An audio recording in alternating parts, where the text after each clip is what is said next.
இப்போ வீடியோ பிடிக்கிறேன் சித்தப்பு, சுறுசுறுப்பாக விட்டு பார்க்கலாம். நீ எதை வேணாலும் பிடிச்சிட்டு போ. நீ எப்பவும் வெட்டணும்.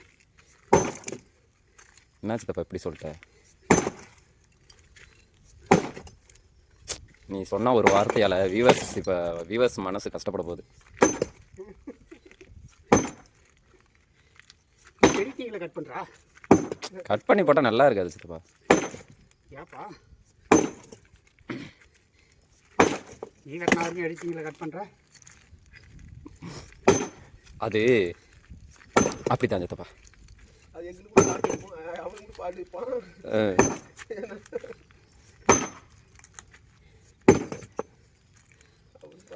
வீடியோவில் நான் பார்க்க அழகாக தெரிய தேவையில்ல, அதனால தான் அந்த எடிட்டிங் எல்லாம். போயிட்டேன் நான் வீட்டுக்கு. எந்த சீரியல்